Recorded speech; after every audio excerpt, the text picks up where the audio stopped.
Bonjour famille, tente avec des histoires de charme, n'oubliez pas de vous abonner et de partager vos réflexions dans la section des commentaires. Cliquez aussi généreusement sur le bouton j'aime car cela signifie beaucoup pour nous. Veuillez vous installer confortablement, vous détendre et profiter alors que nous plongeons dans l'histoire.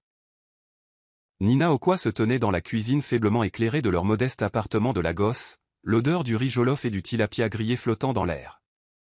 La table était mise pour deux, avec des bougies vacillant doucement, projetant des ombres chaudes sur les murs. Elle portait une robe rouge simple mais élégante, sa préférée, celle dont Raymond disait qu'elle la faisait ressembler à un lever de soleil. Ce soir devait être spécial, une célébration tranquille de leur 7e anniversaire. Elle avait passé des heures à préparer, ses doigts picotants encore d'avoir haché des piments et remué la marmite à la perfection. L'horloge murale dépassa 20h30. Raymond était en retard. Encore. Elle jeta un coup d'œil à son téléphone, l'écran vide à l'exception d'un unique SMS sans réponse qu'elle avait envoyé 1 heure plus tôt. Le dîner est prêt. J'ai hâte de te voir. Pas de réponse. Nina soupira, repoussant une mèche de cheveux tressés derrière son oreille, et se versa un verre de vin de palme. Elle s'assit à table, fixant la chaise vide en face d'elle, celle que Raymond aurait dû occuper maintenant. Le silence était assourdissant, rompu seulement par le bourdonnement du réfrigérateur et le klaxon lointain des voitures dans la rue en contrebas. La circulation, marmonnait-elle pour elle-même, essayant de calmer le malaise qui s'insinuait dans sa poitrine. C'était comme si elle avait vu un fantôme. C'est juste la circulation. Mais au fond d'elle, elle savait que ce n'était pas seulement la circulation.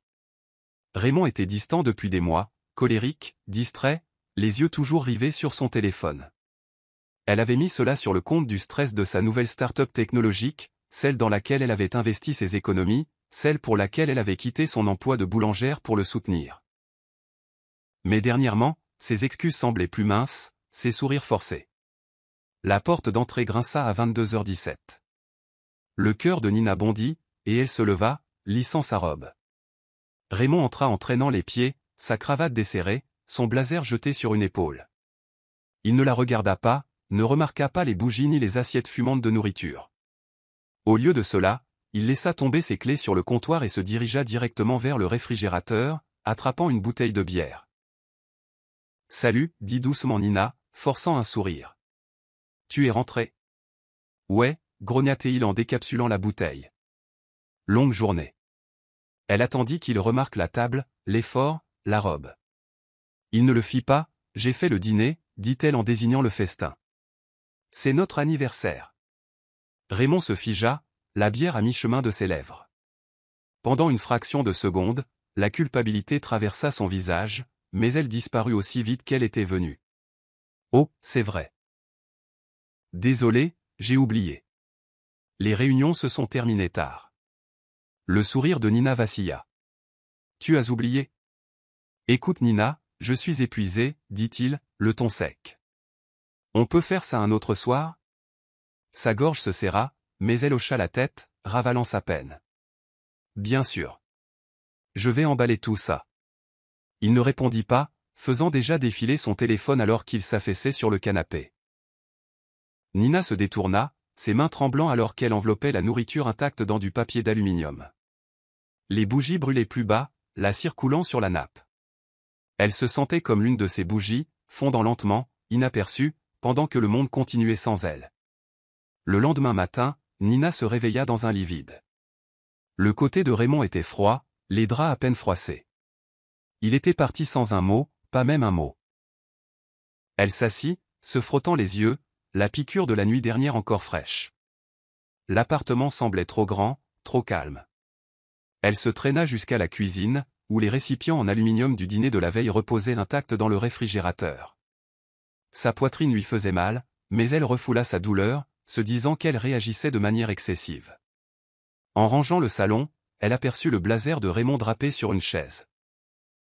Elle le ramassa pour le suspendre, mais une faible odeur inconnue la frappa, un parfum floral doux, rien à voir avec le spray corporel aux agrumes qu'elle utilisait. Son estomac se tordit. Elle tint la veste plus près, inspirant profondément. L'odeur était indubitable, accrochée au tissu comme un secret. Ce n'était pas la sienne. L'esprit de Nina s'emballa. Peut-être était-ce le parfum d'une collègue, pensa-t-elle. Peut-être avait-il assisté à une réunion bondée, mais le doute la rongeait, aigu et implacable. Elle fouilla dans les poches du blazer, ses doigts effleurant un reçu froissé. Elle le sortit, le lissant. Il provenait d'un hôtel-boutique de Victoria Island, daté de 2 nuits auparavant, pour une chambre et une bouteille de champagne. Le total était supérieur à leur loyer mensuel. Son souffle se coupa. Raymond lui avait dit qu'il travaillait tard cette nuit-là, coincé au bureau. Elle s'affaissa sur le canapé, le reçu tremblant dans ses mains. Le parfum, l'hôtel, les mensonges, il peignait une image qu'elle ne voulait pas voir. Mais elle ne pouvait l'ignorer. Quand Raymond rentra ce soir-là, Nina attendait. Elle était assise à la table de la cuisine, le reçu et le blazer devant elle. Il entra, desserrant sa cravate, et s'arrêta en voyant son expression. « Qu'est-ce qui ne va pas » demanda-t-il, la voix prudente. Nina brandit le reçu. « Tu veux bien m'expliquer ça ?» Ses yeux allèrent du papier à elle, puis de nouveau à elle. « Ce n'est rien. » Réunion client. Dans un hôtel, insista-t-elle, la voix ferme malgré la tempête en elle. Avec du champagne. La mâchoire de Raymond se serra. « Tu exagères, Nina. C'était pour le travail. »« Alors pourquoi ne me l'as-tu pas dit » demanda-t-elle, se levant maintenant, les poings serrés. « Et à qui est ce parfum sur ta veste, Raymond ?»« Parce que ce n'est pas le mien. » Il rit, un son froid et dédaigneux qui la coupa plus profondément que n'importe quel mot fragmentaire. « Tu es paranoïaque, dit-il en se rapprochant.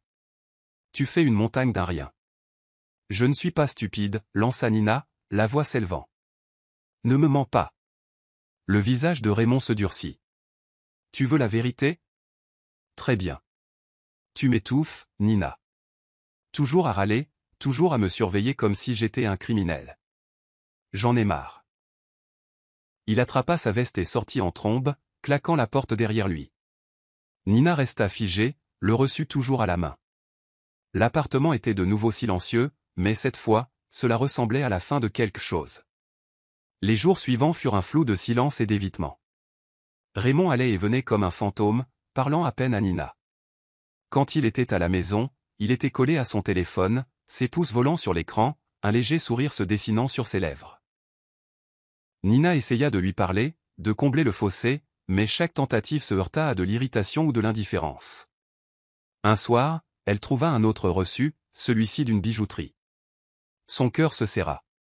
Elle n'avait jamais reçu de bijoux de Raymond, pas même le jour de leur mariage. Elle le confronta à nouveau, la voix tremblante. « Qui est-elle » demanda Nina, brandissant le reçu. « Dis-moi juste la vérité, Raymond. » Il ne leva même pas les yeux de son téléphone. « Tu es obsédé. » dit-il, le ton plat. « C'est pour la femme d'un client. Un cadeau de remerciement. »« Arrête de mentir » cria Nina, les larmes lui brûlant les yeux. « Je mérite mieux que ça. » Raymond la regarda enfin, son expression froide. « Tu veux mieux ? Peut-être que tu aurais dû être meilleur. Tu me freines, Nina. Je vais loin, et toi, tu es coincé. » Les mots la frappèrent comme une gifle. Nina le regarda, sa voix à peine un murmure. « J'ai tout abandonné pour toi. Mon travail, mes économies, mes rêves. Et je ne t'ai jamais demandé de le faire, rétorqua-t-il. C'était ton choix. » Elle voulait crier, le secouer, lui faire voir. Mais tout ce qu'elle voyait dans ses yeux était un étranger. Cette nuit-là, elle pleura jusqu'à s'endormir, serrant l'oreiller qui sentait encore faiblement son odeur. 2 semaines plus tard, Raymond lâcha la bombe. C'était un samedi matin, et Nina faisait la vaisselle quand il entra dans la cuisine, son visage indéchiffrable. « Il faut qu'on parle » dit-il, la voix dépourvue de chaleur. Nina s'essuya les mains, le cœur battant. « D'accord. Parlons. » Il ne s'assit pas, ne la regarda pas dans les yeux. « Je veux le divorce. » Le mot resta en suspens dans l'air, lourd et définitif. Nina s'agrippa au comptoir, les genoux faibles. « Quoi ? Je ne suis pas heureux, dit-il, comme s'il lisait un script. Ça ne marche pas entre nous. J'ai besoin de me concentrer sur ma carrière, et toi, tu es sur mon chemin. La vision de Nina se brouilla de larmes. Sur son chemin, d'accord. Je n'ai fait que te soutenir. Soutenir, ricana Théil. Tu es un fardeau, Nina. Je ne peux pas continuer à te porter. Elle voulait se battre, supplier, lui rappeler leurs vœux. Mais ces mots l'avaient mise à nu, la laissant à vif et exposée. Qui est-elle demanda-t-elle à nouveau, la voix brisée. Le silence de Raymond fut une réponse suffisante. Il attrapa un sac dans le placard, déjà fait, et se dirigea vers la porte. Je demanderai à mon avocat d'envoyer les papiers, dit-il, puis il disparut. Nina s'effondra sur le sol, le carrelage froid contre sa peau. L'homme qu'elle avait aimé, l'homme autour duquel elle avait construit sa vie, l'avait rejeté comme si elle n'était rien.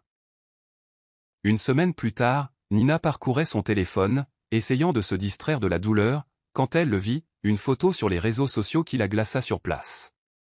C'était Raymond, souriant, le bras autour d'une femme plus jeune aux cheveux lisses et à la robe de créateur. La légende disait « Nouveau départ avec mon amour ». #béni. Le nom de la femme était tagué « Juliana Ademi ». Les mains de Nina tremblaient alors qu'elle cliquait sur le profil de Juliana. Les photos racontaient une histoire, dîner dans des restaurants chics, week-end d'escapade, Raymond riant d'une manière qu'il n'avait pas eue avec elle depuis des années. Une photo les montrait dans leur appartement, Juliana se prélassant sur leur canapé, un verre de vin à la main. Les papiers du divorce n'étaient même pas encore arrivés, et Juliana vivait déjà la vie de Nina. Nina appela Shuka, son amie d'enfance, la voix tremblante alors qu'elle lui racontait tout. Comment a-t-il pu passer à autre chose si vite, demanda-t-elle, les larmes coulant sur son visage. La voix de Shuka était calme, réconfortante. C'est un imbécile, Nina. Tu vaux plus qu'il ne le saura jamais. Cette nuit-là, un avis arriva du propriétaire.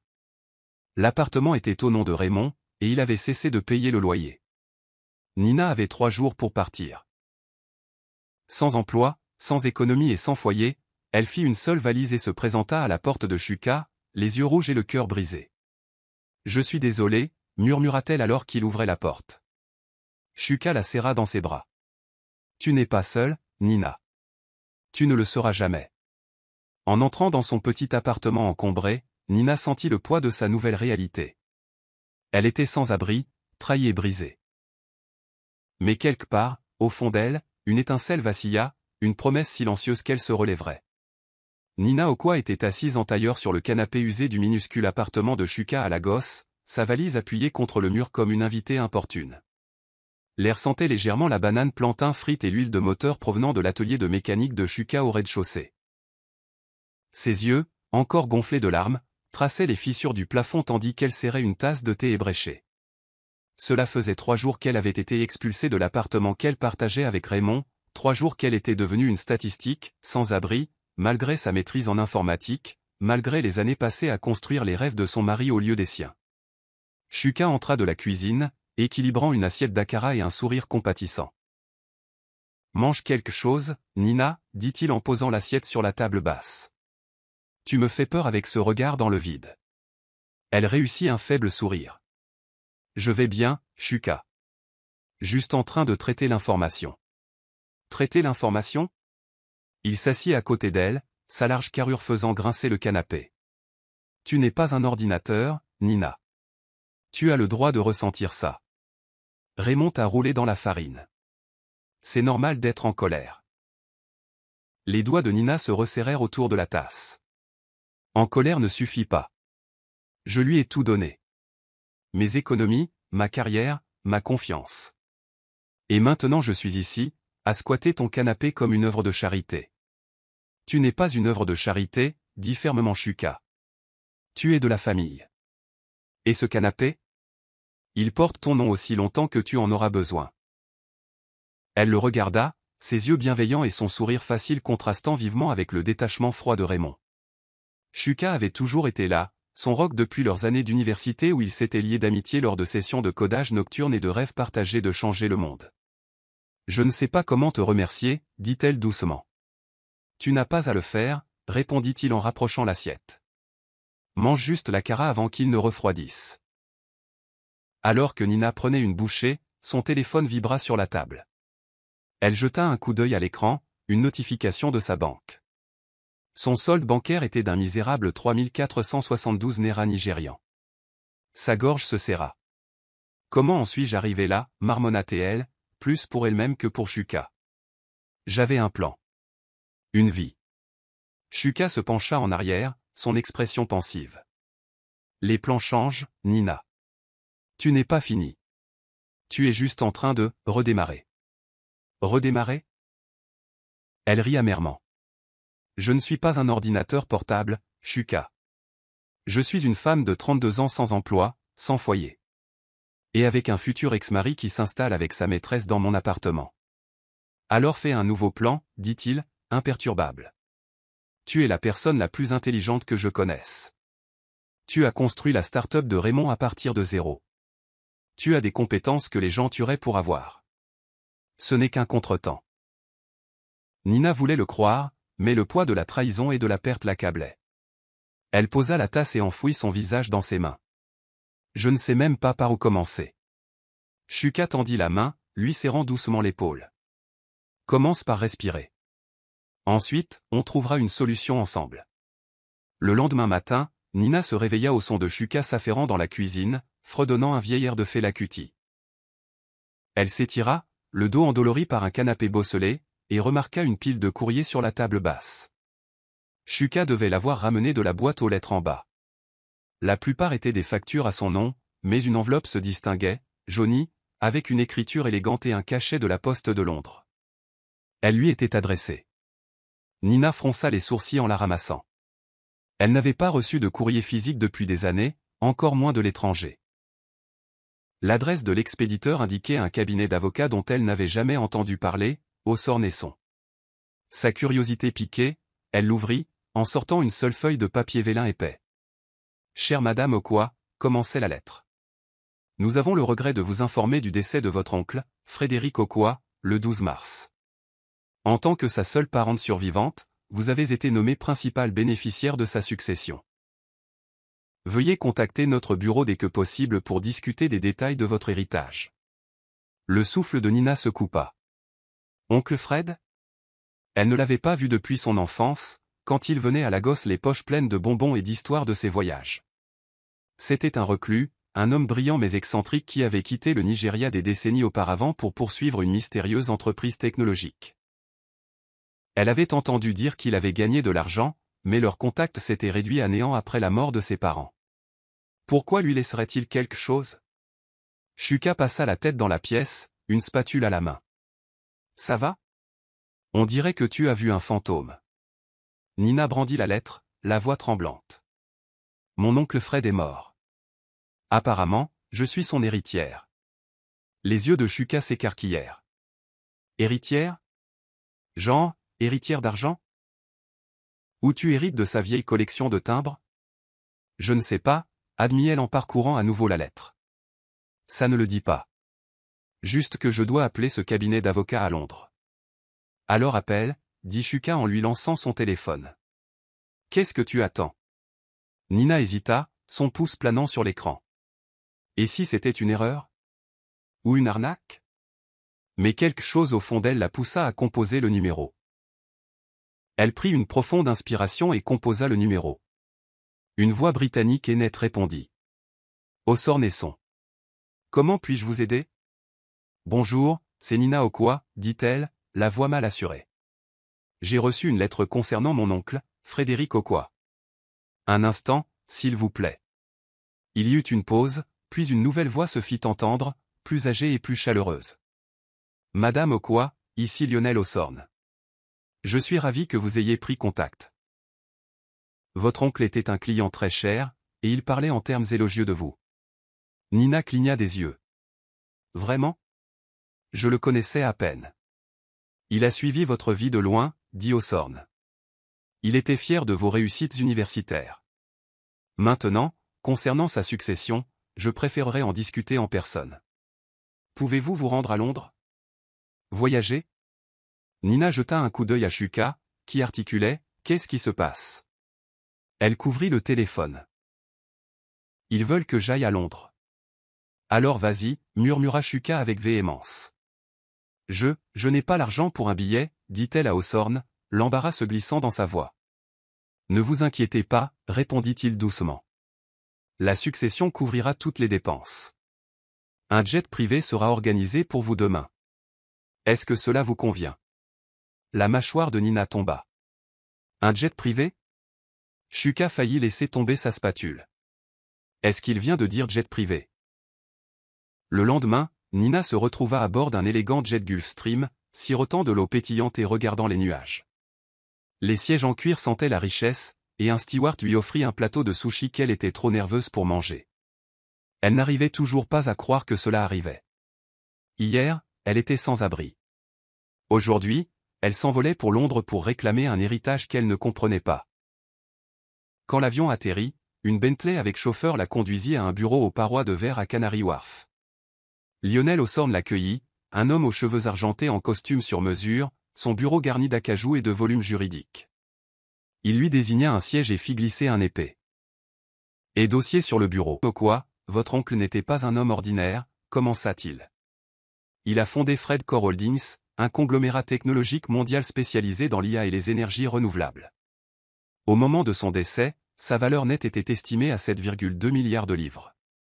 Le cœur de Nina s'arrêta. Milliards? Avec un M? Hawthorne sourit. En effet.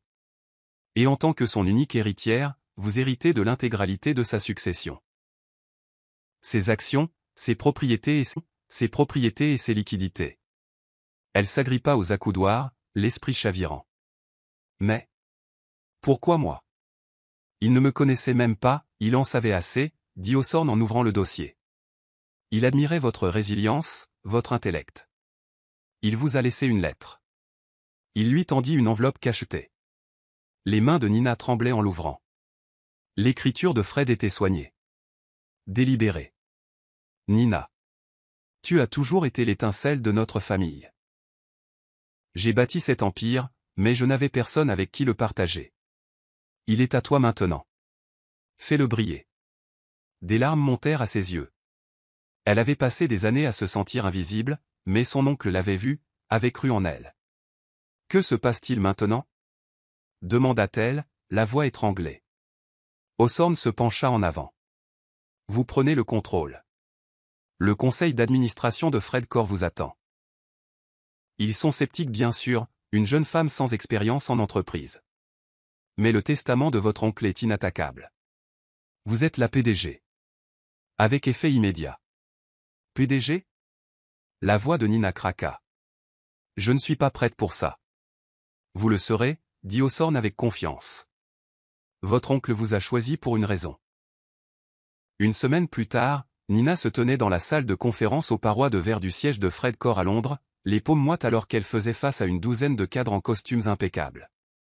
La pièce bourdonnait de scepticisme, elle le sentait dans leur regard en coin, leur sourire polymé tendu. Elle portait un tailleur pantalon ajusté, ses tresses relevées en un chignon élégant, mais elle se sentait comme une imposture. Le président, un homme sévère nommé Sir Edward Grayson, s'éclaircit la gorge. Madame Okoye, nous comprenons que vous êtes nouvelle dans ce domaine. Peut-être préféreriez-vous nommer un mandataire pour gérer les opérations. L'estomac de Nina se noua. Mais elle pensa à la lettre de l'oncle Fred. Fais-le briller.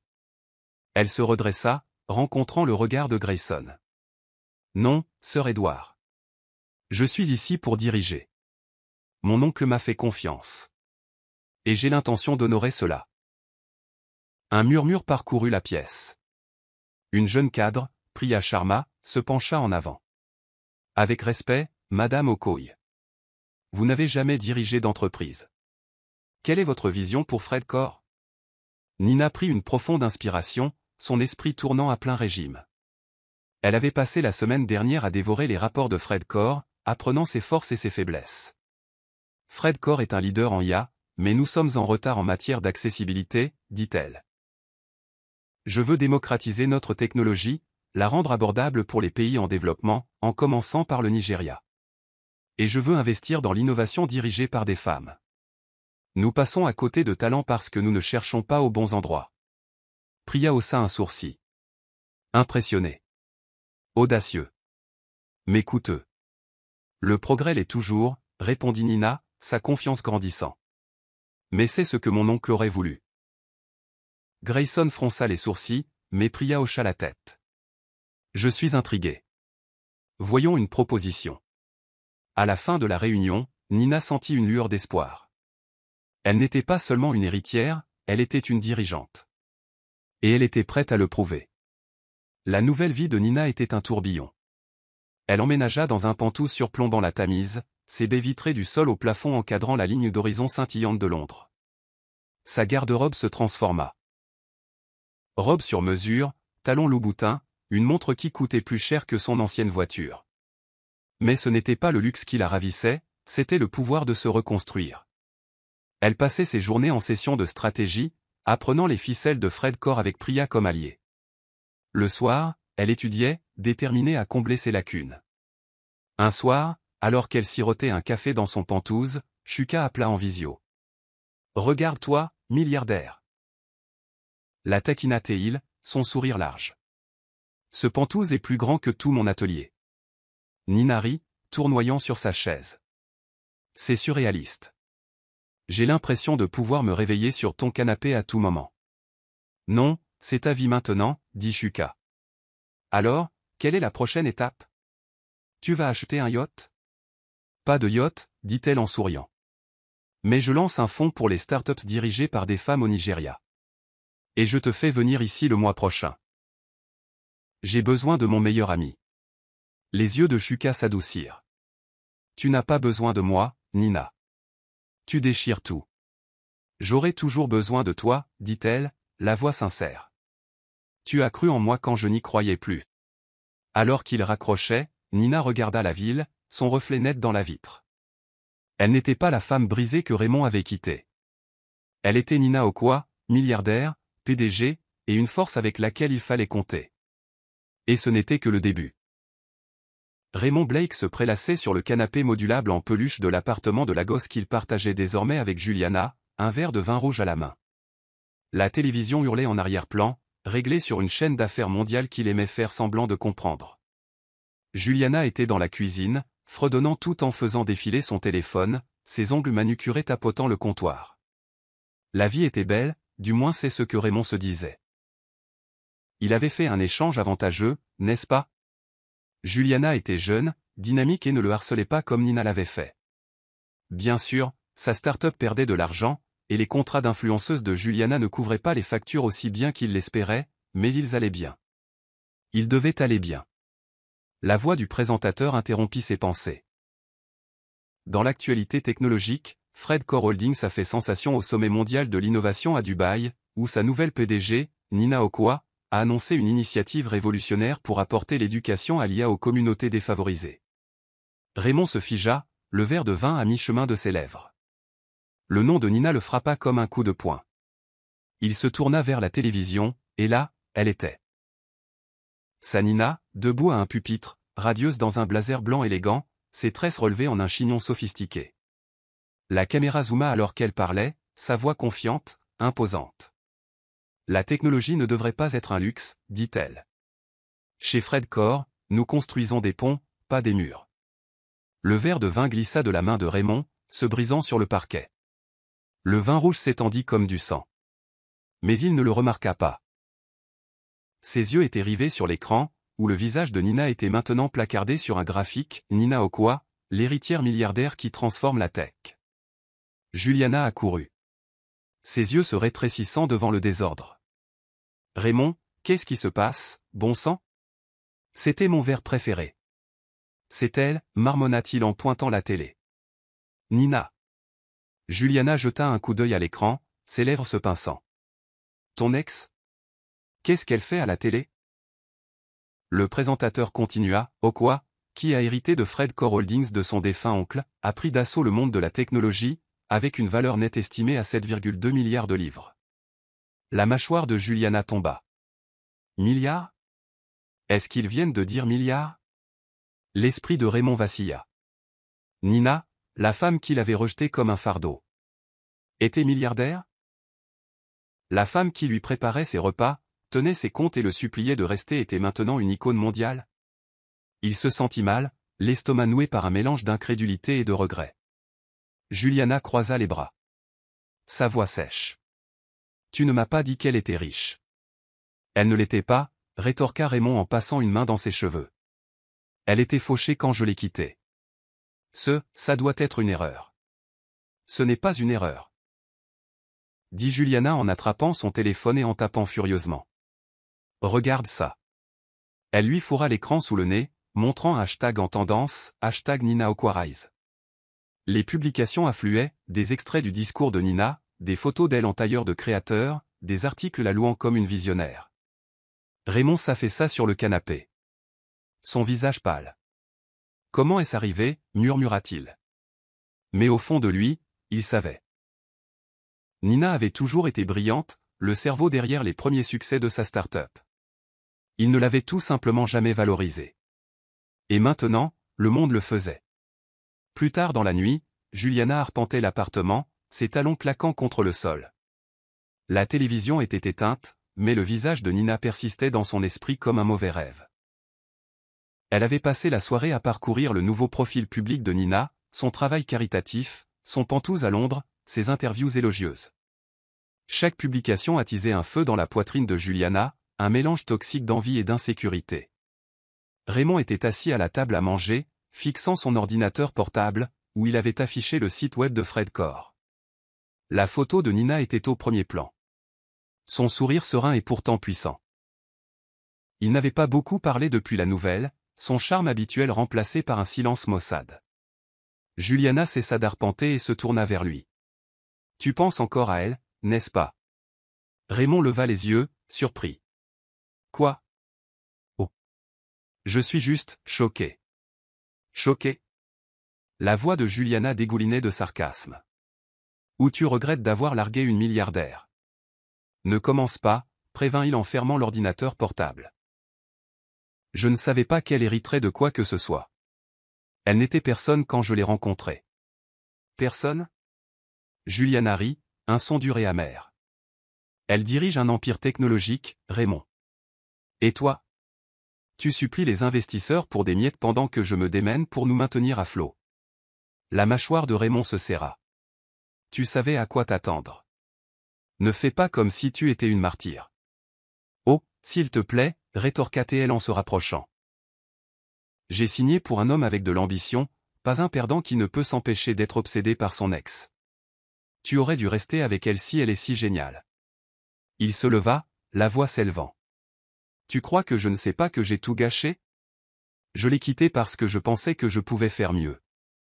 Je pensais que tu étais meilleur. Juliana tressaillit, mais ses yeux flamboyèrent. Meilleur ? Ce n'est pas moi qui suis fauché, Raymond. Je décroche des contrats de marque pendant que tu te noies dans les dettes. Et maintenant, Nina vit comme une reine. Et toi, tu fais quoi ? Tu boudes. Les mains de Raymond se serrèrent en poing, mais il ne répondit pas. Les mots de Juliana le blessèrent profondément parce qu'ils étaient vrais. Il avait parié sur une nouvelle vie avec Juliana, pariant que Nina le freinait. Maintenant, l'ironie était suffocante. Nina s'envolait, et lui sombrait. Juliana attrapa son sac à main, sa voix froide. J'ai besoin d'air. Trouve comment arranger ça, Raymond. Parce que je ne vais pas couler avec toi. Elle sortit en trombe, le laissant seul avec ses regrets. 2 jours plus tard, Raymond était assis dans un café faiblement éclairé, son ordinateur portable ouvert sur le profil LinkedIn de Nina. Son titre le fixait, PDG, Fred Core Holdings. Il avait passé des heures à débattre de l'opportunité de la contacter, sa fierté luttant contre le désespoir. Sa start-up était à l'agonie, les investisseurs se retirant plus vite qu'il ne pouvait présenter son projet. Juliana lui parlait à peine, son ressentiment palpable. Il avait besoin d'une bouée de sauvetage, et Nina, son ex-femme, la femme qu'il avait trahie, était sa seule chance. Il ouvrit sa messagerie, ses doigts planant au-dessus du clavier. Que pouvait-il dire ? Des excuses. Une supplication. Il opta pour quelque chose de vague, espérant tâter le terrain. Objet, prendre des nouvelles. Salut Nina. Je t'ai vu aux infos. Waouh. Tu déchires tout. J'ai toujours su que tu avais de grandes choses devant toi. J'adorerais prendre un café un de ces jours, parler du bon vieux temps. Sans pression. J'ai juste pensé que ce serait sympa de renouer. Cordialement. Raymond. Il appuya sur envoyer avant de pouvoir trop réfléchir, le cœur battant.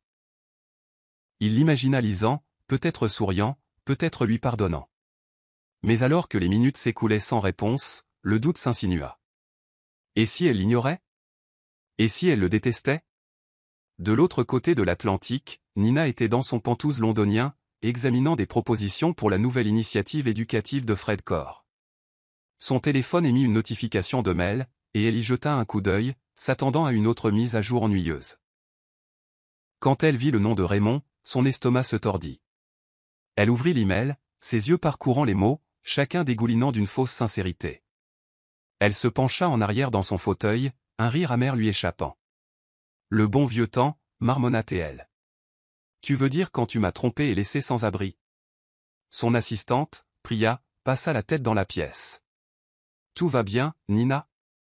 Nina brandit son téléphone, la voix empreinte d'incrédulité. Mon ex vient de m'envoyer un email.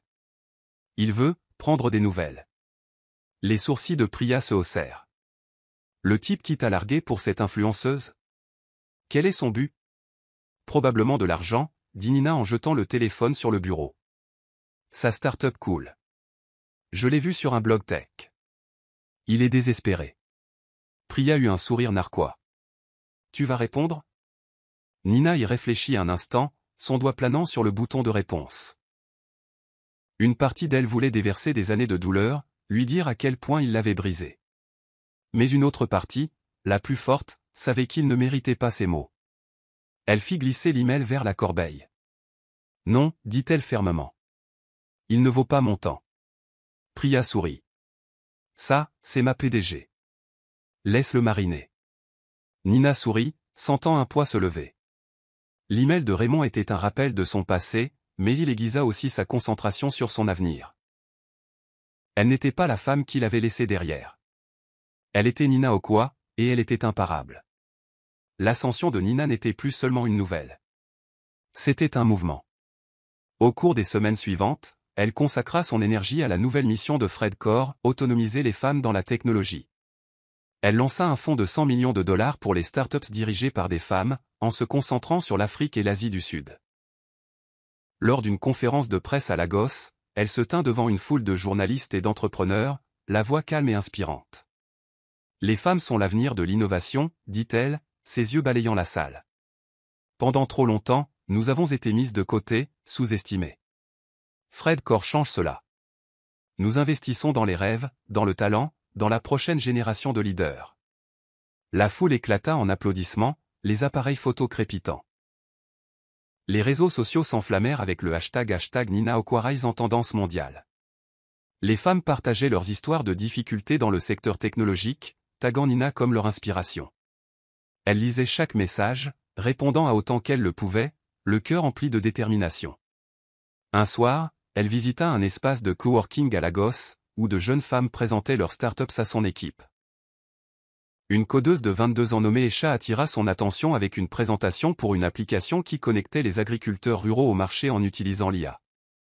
Nina se pencha en avant, intriguée. « Votre application pourrait révolutionner l'agriculture, » dit Nina, son ton chaleureux mais direct. « Mais votre interface utilisateur a besoin de travail. Avez-vous envisagé l'intégration vocale pour les utilisateurs peu alphabétisés? » Les yeux d'Esha s'écarquillèrent. « Je n'y avais pas pensé. Mais je peux le faire. » Nina sourit. « Bien. Je finance votre prototype. Et je veux que vous rejoigniez notre programme de mentorat. » Les mains d'Esha volèrent à sa bouche. Les larmes aux yeux. « Merci, Madame Okwa. Vous ne savez pas ce que cela signifie. »« Si, je le sais, » dit doucement Nina. « J'étais vous autrefois, pleine de rêves, mais personne ne croyait en moi. Maintenant, c'est à mon tour de croire en vous. » En quittant l'événement, le téléphone de Nina vibra avec un SMS de Shuka. « Je t'ai revu à la télé. Tu es une rockstar. Fière de toi. » Elle sourit, tapant en retour « Merci, meilleur ami. Je te fais venir bientôt. Londres t'attend. » De retour à son hôtel, Nina se tint sur le balcon, la ligne d'horizon de Lagos scintillant en contrebas. Elle pensa à l'email de Raymond, maintenant enfoui dans sa corbeille, et sentit une vague de clarté. Il avait essayé d'éteindre sa lumière, mais elle brillait plus fort que jamais. Sa mission n'était pas seulement axée sur la technologie. Il s'agissait d'élever les autres, de réécrire les règles et de prouver que la trahison pouvait être le début de quelque chose d'extraordinaire. Juliana Adeyemi se tenait derrière le comptoir d'un café branché de Victoria Island. Ses ongles autrefois impeccables étaient ébréchés à force de faire la vaisselle pendant son deuxième service de la journée. Le tablier qu'elle portait jurait avec ses lunettes de soleil de créateur, une relique de la vie qu'elle avait affichée quelques mois auparavant. Son téléphone vibrait sans cesse de notifications, créanciers, factures impayées et commentaires désobligeants sur ses publications d'influenceuses en perte de vitesse. Elle les ignorait, forçant un sourire en tendant un latte à un client qui la remarqua à peine. Ce n'était pas la vie glamour qu'elle avait imaginée lorsqu'elle avait séduit Raymond Blake, mais la voilà, cumulant 2 emplois pour joindre les deux bouts. De l'autre côté de la ville, Raymond était assis dans leur appartement faiblement éclairé, celui dont Nina avait été expulsée. Les meubles étaient toujours les siens, un cruel rappel de sa trahison, mais l'ambiance était différente maintenant, encombrée de boîtes de plats à emporter vides et de factures impayées. L'écran de son ordinateur portable affichait une feuille de calcul des finances désastreuses de sa start-up. Les investisseurs l'avaient abandonné, son application perdait des utilisateurs à vue d'œil et la banque avait gelé son compte. Il se frotta les tempes, le poids de l'échec l'oppressant comme un étau. Juliana fit irruption, jetant son sac à main sur le canapé avec un bruit sourd. « J'en ai marre », lança-t-elle en enlevant ses ballerines. 10 heures au café, puis 4 à la boutique, et tu es toujours assis là comme une statue. Raymond leva les yeux, le regard injecté de sang. « Je travaille, Juliana. Tu crois que c'est facile ? Travailler ? » Elle rit, un son sec et amer. « Tu poursuis un rêve mort, Raymond. Ta start-up est une blague, et c'est moi qui en paie le prix. » Il se leva, la voix tendue. « Tu savais que c'était eu. Un risque quand tu as en... Ne fais pas comme si je t'avais forcé. » Forcé ? Juliana s'approcha, les yeux flamboyants. « J'ai quitté ma vie pour toi parce que tu m'as promis qu'on deviendrait grand. Tu as dit que Nina te freinait, mais regarde-la maintenant. Milliardaire, PDG, l'héroïne de tout le monde. Et nous ? On se noie. » La mâchoire de Raymond se serra. Il détestait entendre le nom de Nina, détestait la vérité dans les mots de Juliana. « Nina a eu de la chance, marmonna-t-il. N'a-t-il ? Un oncle riche est mort. Ce n'est pas du talent. C'est un coup de bol. » Juliana renifla, croisant les bras. « De la chance ? Elle dirige un empire technologique pendant que tu n'arrives même pas à payer la facture d'électricité. Regarde les choses en face, Raymond. Tu as choisi la mauvaise femme. » Les mots le piquèrent, entaillant sa fierté. Il voulait argumenter, se défendre, mais les preuves étaient partout. Son entreprise en faillite, leur vie qui s'effondrait, le visage de Nina sur toutes les chaînes d'information. « Qu'est-ce que tu veux que je fasse ? » demanda-t-il, la voix basse. La supplier de m'aider. Les yeux de Juliana se rétrécirent. « Peut-être que tu devrais. C'est toi qui lui as envoyé un email, en jouant les nostalgiques.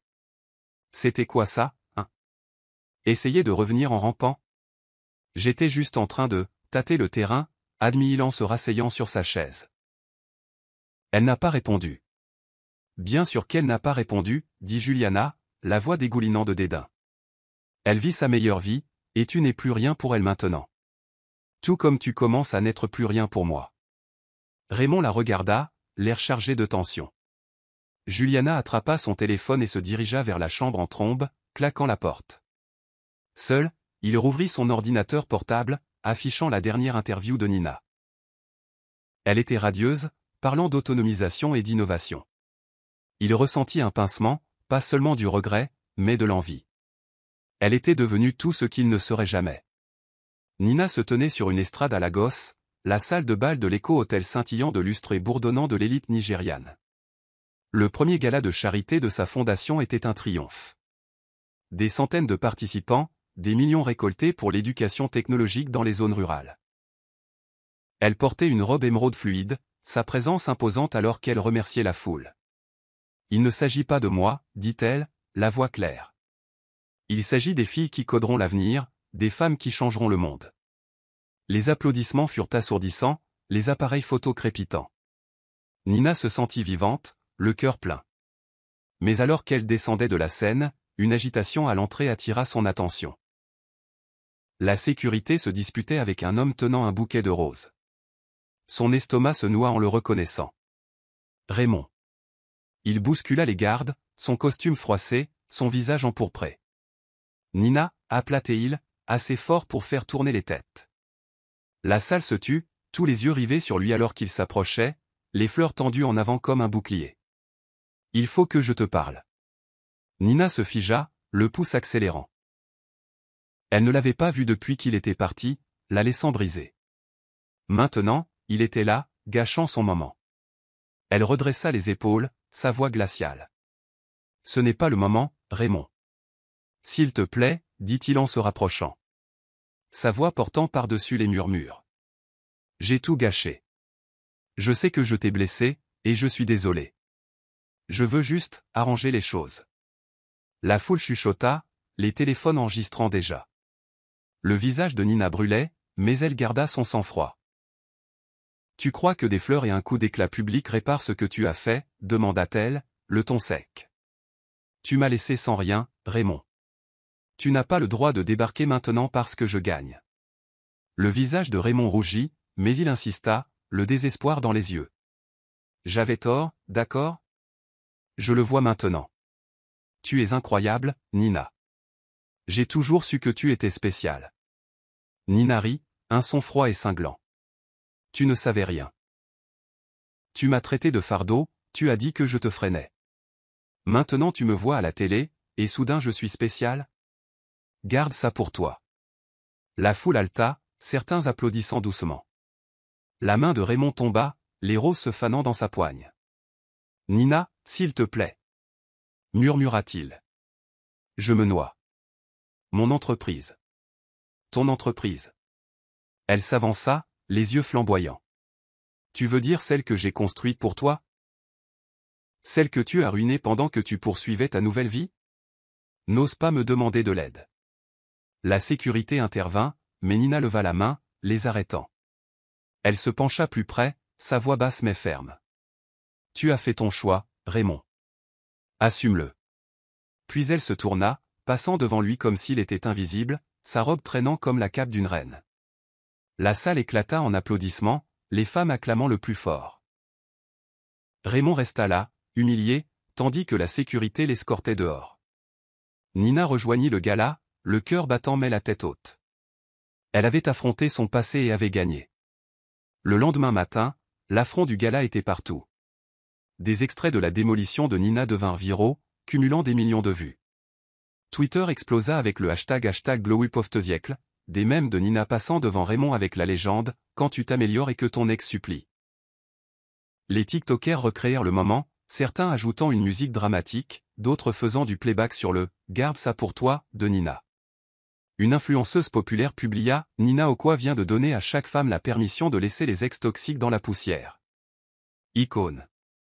Nina se réveilla dans sa suite d'hôtel à Lagos sous un flot de notifications. Shuka avait envoyé une série d'émojis rire et un lien vers un clip viral. Tu es une légende, lui envoya-t-il par SMS. Le monde entier est #Team Nina. Elle fit défiler les publications, un sourire se dessinant sur ses lèvres. Le soutien était écrasant, des femmes partageant leurs propres histoires de trahison et de retour en force, la qualifiant d'inspiration.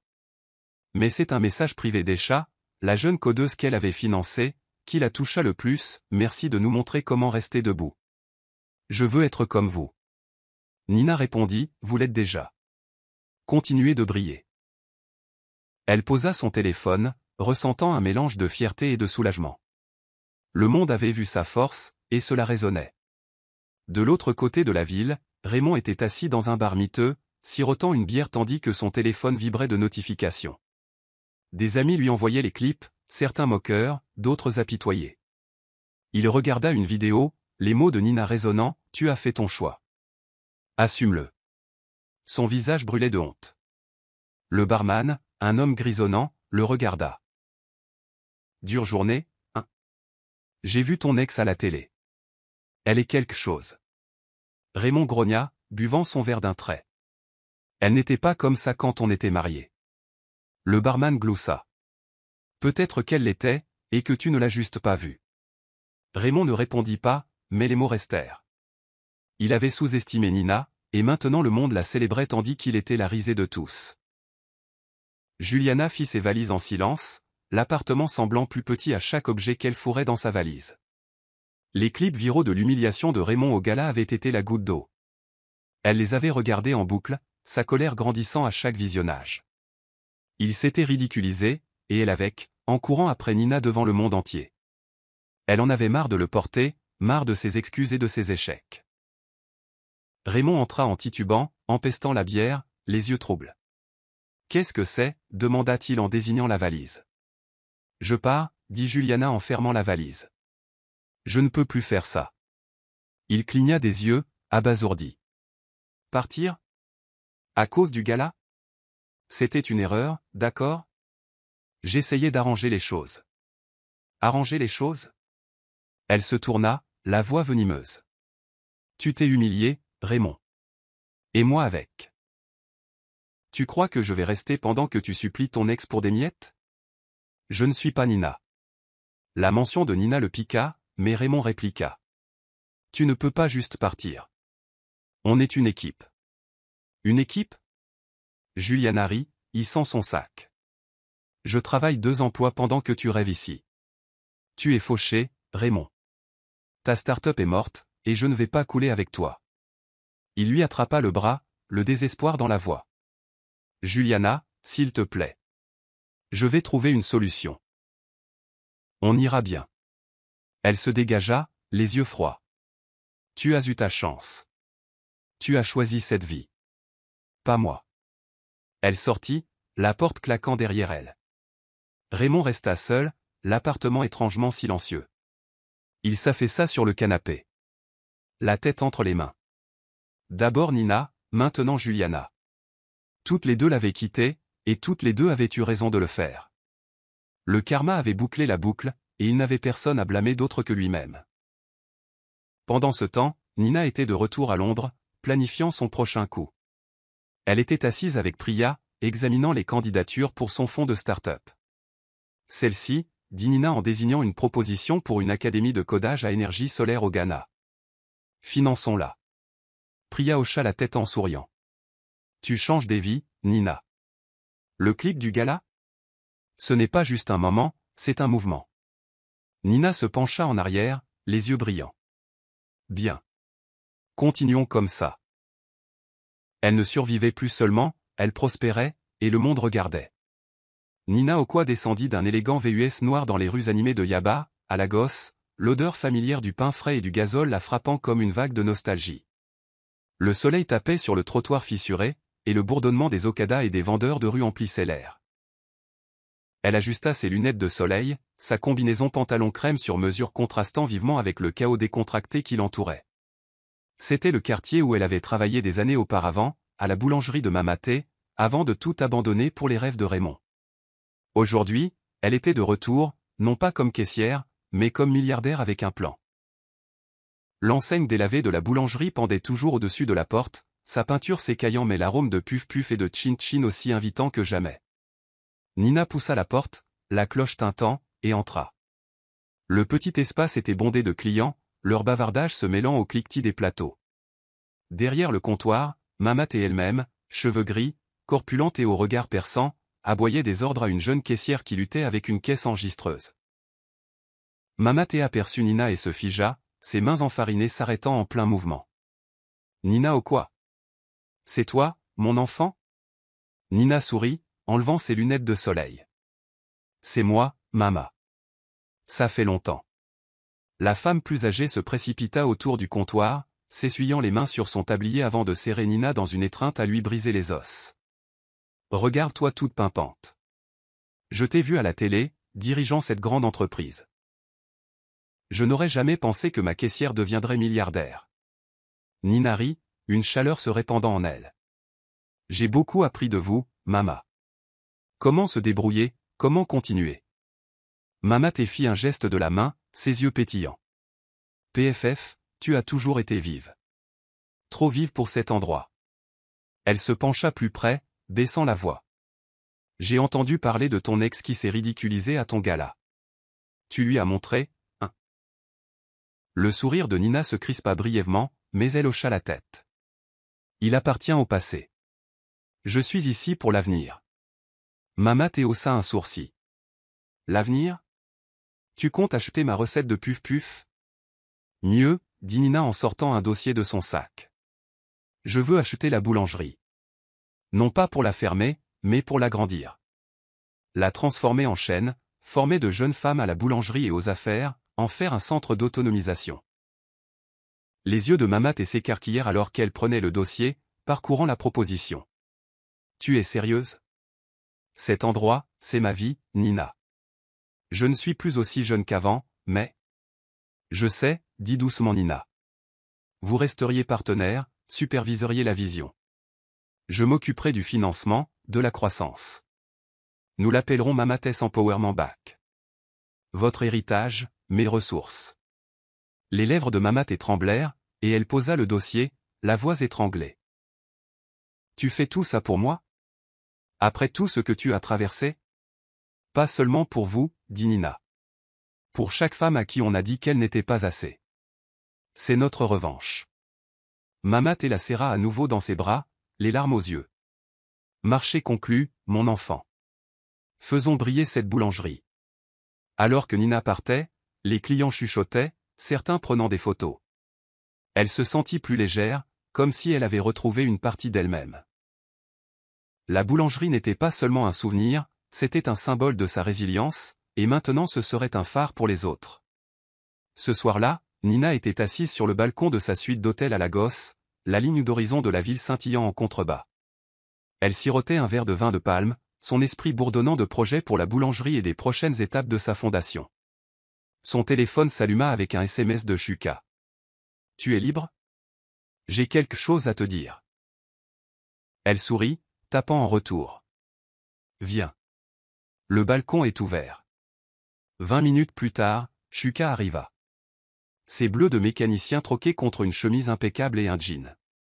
Il portait un petit sac en papier, qu'il posa sur la table. Je t'ai apporté du chin-chin de ce petit endroit près de mon atelier. J'ai pensé que le goût du pays te manquerait. Nina sourit, mettant un morceau dans sa bouche. Tu me sauves la vie. Comment va l'atelier? Occupé. Dit-il en s'appuyant contre la balustrade. Mais je ne suis pas ici pour parler de bougies d'allumage. Elle haussa un sourcil, sentant sa nervosité. D'accord, crache le morceau. Qu'est-ce qui se passe? Shuka prit une profonde inspiration, son sourire facile habituel remplacé par quelque chose de plus doux, de plus vulnérable. Il s'approcha, ses yeux se fixant sur les siens. Nina, je garde ça en moi depuis des années, et je ne peux plus. Je t'aime, pas seulement comme une amie. Je t'aime depuis qu'on bachotait pour les examens à l'université, depuis que tu as ri de mon code horrible et que tu m'as quand même aidé à le corriger. Nina se figea, le chin-chin à mi-chemin de sa bouche. Son cœur s'emballa, un mélange de choc et d'autre chose, quelque chose de chaleureux. Shuka. Je sais. Dit-il rapidement en levant la main. Tu as traversé l'enfer avec Raymond.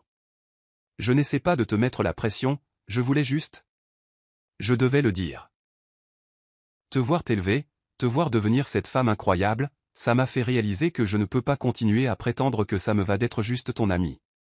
Nina posa le chin-chin, son esprit tourbillonnant. Shuka avait toujours été son roc, son compagnon d'études tardif, son épaule pour pleurer quand Raymond était parti.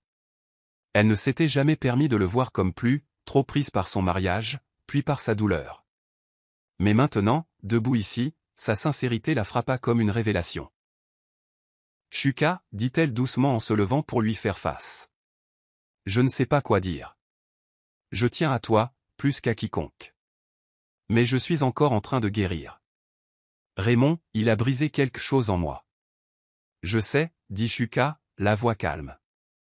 Je ne te demande pas l'éternité tout de suite. Je veux juste que tu saches que je suis là, et j'attendrai aussi longtemps qu'il le faudra. Tu mérites quelqu'un qui te voit, Nina. Tu l'as toujours mérité.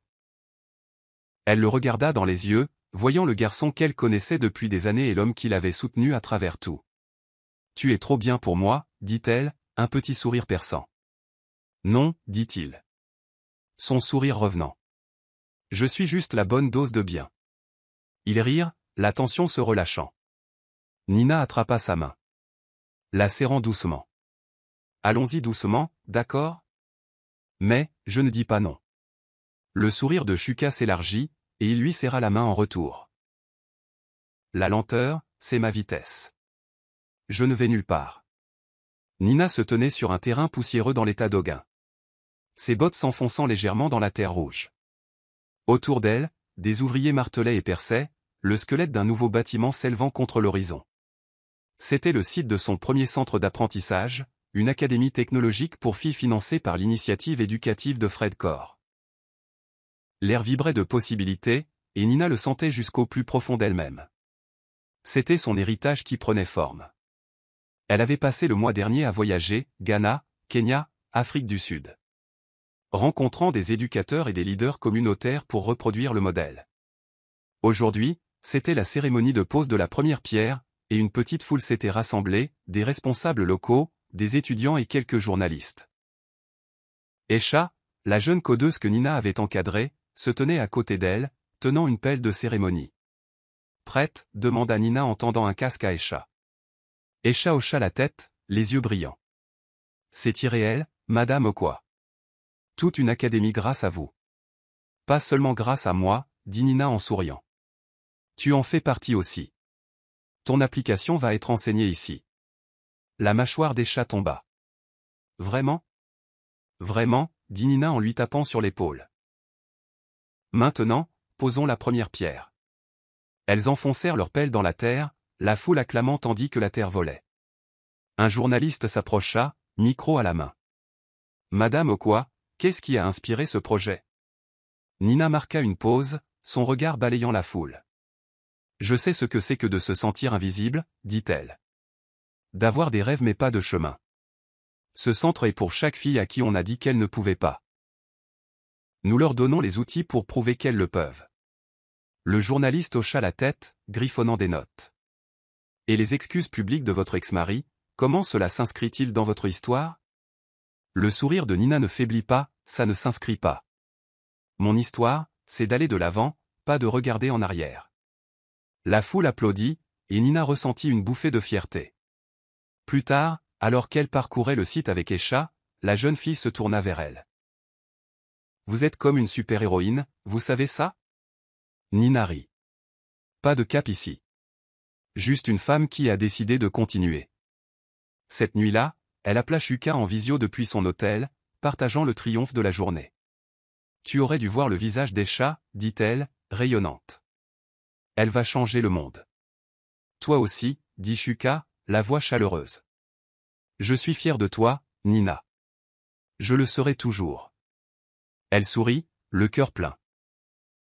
C'était son nouveau départ, pas seulement pour elle, mais pour chaque fille qu'elle élèverait en chemin. Raymond Blake était assis dans la salle d'attente d'un bureau élégant à Lagos, sa cravate légèrement de travers, ses paumes moites. L'offre d'emploi avait semblé être une bouée de sauvetage, chef de projet dans une organisation technologique à but non lucratif financée par Fred Core Holdings. Il avait peaufiné son CV, mettant en avant son expérience. En start-up, et ce n'était pas son emploi de rêve, mais avec son entreprise en faillite et Juliana partie, il en avait besoin. La réceptionniste appela son nom, et il la suivit jusqu'à une salle de conférence. 3 recruteurs étaient assis à une table, mais alors que la porte s'ouvrait plus largement, une 4e silhouette entra, Nina. Elle portait un blazer marine, sa présence imposante, ses yeux froids lorsqu'ils rencontrèrent les siens. Le cœur de Raymond s'arrêta. « Nina. »« Monsieur Blake, » dit-elle, sa voix professionnelle, dépourvue de chaleur. « Veuillez vous asseoir. » Il s'enfonça dans le fauteuil, l'esprit en ébullition. Elle était la PDG de Fred Core. Comment n'avait-il pas fait le lien? Les recruteurs se présentèrent, mais Raymond les entendit à peine, son attention fixée sur Nina. Elle était assise en face de lui, son expression indéchiffrable. « Commençons, » dit Nina en ouvrant un dossier. « Pourquoi pensez-vous être apte à ce poste ?» Raymond s'éclaircit la gorge, se forçant à paraître confiant. « J'ai des années d'expérience dans les startups technologiques, la gestion d'équipe, la recherche de financement. Je sais comment obtenir des résultats. » Nina haussa un sourcil, son stylo tapotant le dossier. Votre start-up a échoué, Monsieur Blake. Pouvez-vous expliquer pourquoi? Il tressaillit, mais insista. Les conditions du marché. Le retrait des investisseurs. Ce n'était pas de ma faute. Intéressant, dit Nina, le ton sec. Parce que je me souviens avoir construit les fondations de cette start-up, son code, sa stratégie, pendant que vous faisiez les gros titres. Quand elle a eu des difficultés, vous avez blâmé tout le monde sauf vous-même. Les autres recruteurs échangèrent des regards. Le visage de Raymond rougit. Ce n'est pas juste, Nina. Madame quoi, corrigea-t-elle, la voix d'acier. C'est un cadre professionnel. Et je demande des comptes, une exigence clé pour ce poste. Pouvez-vous en faire la preuve? Il balbutia, son charme s'effritant. J'ai appris de mes erreurs. Je suis prêt à contribuer ici. Nina ferma le dossier, son regard perçant. Cette organisation autonomise les gens, Monsieur Blake. Elle exige intégrité, humilité. Des qualités que vous n'avez pas encore montrées. Vous n'êtes pas apte. Les mots tombèrent comme un coup près. Raymond ouvrit la bouche pour protester, mais Nina se leva, signalant la fin. Merci pour votre temps, dit-elle, et elle sortit. Raymond resta là, abasourdi, tandis que les recruteurs murmuraient leur au revoir. Il était venu chercher un emploi, mais Nina lui avait donné autre chose, un miroir. Et il n'aimait pas ce qu'il voyait. Raymond Blake était assis dans la salle de conférence stérile d'un bureau de Lagos, les paumes moites et la cravate légèrement de travers. Le poids de ses échecs l'accablait, sa start-up s'était effondrée, Juliana était partie et son compte en banque était un cimetière de frais de découvert. Cet entretien d'embauche dans une organisation technologique à but non lucratif, financée par Fred Core Holdings, était sa dernière chance de sauver sa vie. Il avait répété son argumentaire, mettant en avant son expérience entrepreneuriale tout en passant sous silence le naufrage. Quand la porte s'ouvrit, il se leva, prêt à charmer le jury. Mais sa confiance vola en éclats quand Nina Okwa entra. Elle était une vision de pouvoir dans un blazer marine, sa tresse impeccable, ses yeux vifs et inflexibles. Le souffle de Raymond se coupa. Il ne l'avait pas vue depuis le gala, où elle avait publiquement rejeté ses excuses, le laissant humilié. Maintenant, elle était là, PDG de Fred Core, tenant son destin entre ses mains. Monsieur Blake, dit Nina, sa voix froide et professionnelle alors qu'elle prenait place en face de lui. Commençons. Raymond se rassit. Son esprit s'embrouillant. Les trois autres examinateurs, 2 femmes et un homme, hochèrent poliment la tête, mais la présence de Nina dominait la pièce. Elle ouvrit un dossier, le regard fixé sur lui. Pourquoi pensez-vous être apte à ce poste de chef de projet? Il s'éclaircit la gorge, forçant un sourire. J'ai dirigé des entreprises technologiques pendant des années, géré des équipes et stimulé l'innovation. Je suis adaptable, axé sur les résultats et prêt à contribuer à votre mission. Le stylo de Nina tapota le dossier, son expression indéchiffrable. Votre entreprise, Blake Tech, a fait faillite. Pouvez-vous expliquer ce qui n'a pas fonctionné? L'estomac de Raymond se tordit. Il s'attendait à des questions difficiles, mais pas de sa part. C'était un marché difficile, dit-il, la voix mal assurée. Les investisseurs se sont retirés, la concurrence était féroce. Des facteurs externes, principalement. Des facteurs externes? Nina se pencha en avant, son ton tranchant. J'ai construit le cadre initial de Blake Tech, son code, son plan d'affaires, pendant que vous faisiez les gros titres. Quand l'entreprise a vacillé, vous avez blâmé tout le monde sauf vous-même. Comment cela démontre-t-il du leadership? Les autres examinateurs bougèrent, leur stylo s'arrêtant. Le visage de Raymond rougit. Ce n'est pas tout à fait exact, Nina. Madame quoi, corrigea-t-elle sèchement, ses yeux se rétrécissant. C'est un cadre professionnel. Répondez à la question. Il déglutit, son charme s'évaporant. J'ai fait des erreurs. Mais j'ai appris. Je suis ici pour prouver que je peux tenir mes promesses. Nina ferma le dossier d'un claquement délibéré. Cette organisation autonomise les communautés, Monsieur Blake. Elle exige responsabilité, intégrité. Des qualités qui manquent à votre parcours. Vous n'êtes pas apte. Les mots tombèrent comme une gifle. Raymond ouvrit la bouche pour protester, mais Nina se leva, sa présence imposante. « Merci d'être venu, dit-elle, et elle sortit, le laissant avec un jury abasourdi. Raymond resta figé, le rejet s'insinuant en lui. Il était venu chercher la rédemption, mais Nina lui avait tendu un miroir, le forçant à affronter l'homme qu'il était devenu. En quittant le bâtiment, le soleil de Lagos lui parut plus dur, l'agitation de la ville se moquant de sa défaite. Nina avait avancé, imparable, tandis qu'il était coincé, l'ombre de ses propres ambitions. La côte de Zanzibar chatoyait sous un coucher de soleil doré, l'océan Indien léchant doucement le rivage. Nina se tenait pieds nus sur le sable, sa robe ivoire flottant dans la brise, une simple couronne de fleurs dans ses tresses. Le mariage était petit, intime, juste des amis proches, la famille de Shuka et quelques collègues de Fred Core. Pas de paparazzi, pas de fanfare, juste de l'amour, pur et sans filtre. Shuka se tenait en face d'elle, son costume en lin impeccable, son sourire assez large pour éclairer la plage.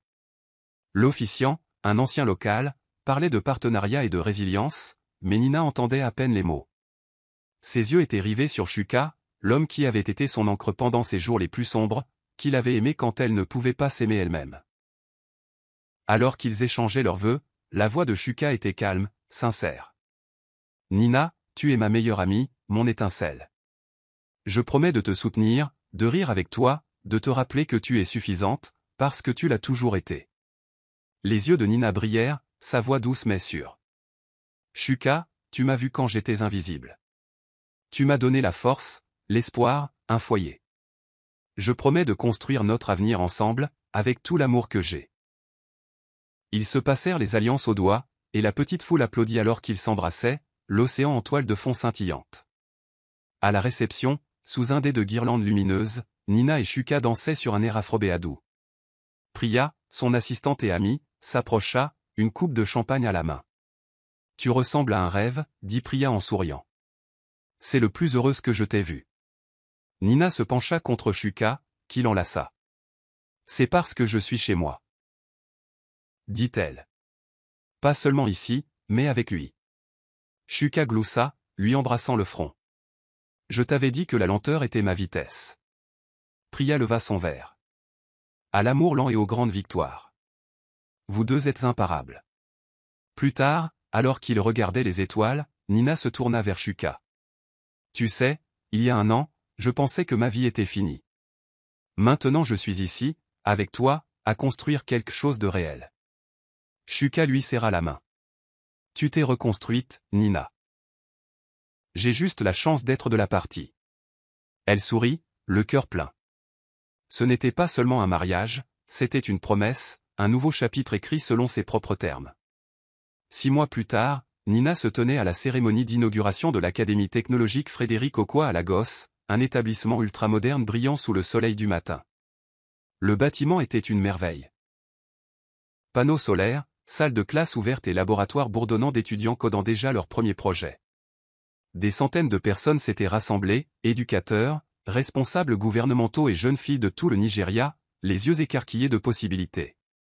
Esha, désormais instructrice principale, se tenait à côté de Nina, son application étant devenue la pierre angulaire du programme. Nina prit la parole, sa voix portant par-dessus la foule. « Cette académie ne concerne pas moi ou la richesse de mon oncle, dit-elle. Il s'agit d'héritage, de donner à chaque fille ici la chance de rêver, de créer, de diriger. Vous n'êtes pas seulement des étudiantes, vous êtes l'avenir. » La foule rugit, et Esha tendit à Nina une paire de ciseaux de cérémonie. Ensemble, elles coupèrent le ruban, et les portes s'ouvrirent en grand, les étudiantes affluant. Nina parcourut les couloirs, regardant les filles s'installer à leur poste de travail, leur rire et leur concentration formant une symphonie d'espoir. Dans un moment de calme, Esha la prit à part. « Vous avez changé ma vie, Madame Aucois. Cet endroit, il va en changer des milliers d'autres. » Nina sourit, les yeux embués. « C'est le but, Esha. Il ne s'agit pas de vengeance ou de prouver à qui que ce soit qu'il a tort. Il s'agit de construire quelque chose qui dure. » Esha hocha la tête, la voix sincère. « Mais vous leur avez prouvé qu'ils avaient tort de toute façon. Cet ex à vous, il passe à côté d'une légende. » Nina rit, secouant la tête. « Il n'est même plus une pensée. C'est mon histoire maintenant. » Plus tard, Nina se tenait à l'extérieur, regardant le soleil se coucher sur l'académie. Shuka la rejoignit, passant un bras autour de sa taille. « Tu l'as fait, dit-il. Oncle Fred serait fier. Nous l'avons fait. » Corrigea Nina en se penchant contre lui. Et on ne fait que commencer.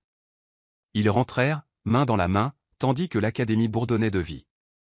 Le cœur de Nina se gonfla, non pas de triomphe sur Raymond, mais de détermination. Elle avait transformé la trahison en un phare, et son héritage était en pleine floraison. De retour à Lagos, Raymond vit l'ouverture de l'académie aux informations. Le visage de Nina rayonnant alors qu'elle parlait d'autonomisation. Il était assis seul dans une chambre louée, ses affaires rares, ses rêves réduits en cendres. Il avait essayé de la contacter une fois de plus après l'interview, un SMS désespéré restait sans réponse. Maintenant, en la regardant prospérer, il comprit, elle n'était pas sa rédemption. Elle était la sienne, et il n'était qu'une note de bas de page dans son ascension. Nina, pendant ce temps, regardait vers l'avenir. L'académie était la première d'une longue série, avec des projets de centre à travers l'Afrique. Sa vie avec Shuka, son travail avec Esha et d'autres, sa vision pour les boulangeries d'autonomisation de Mamaté, tout cela faisait partie d'une tapisserie qu'elle tissait, fil par fil. Elle avait été brisée autrefois, mais maintenant elle était entière, ses racines profondes, ses branches atteignant les étoiles. Je suis content que vous soyez arrivés jusqu'au bout. J'espère que vous avez apprécié l'histoire. N'hésitez pas à cliquer généreusement sur le bouton j'aime et à vous abonner pour d'autres récits captivants comme celui-ci. Nous aimerions avoir de vos nouvelles. Quelles leçons avez-vous tirées de cette histoire? Partagez vos réflexions dans les commentaires ci-dessous. À la prochaine histoire.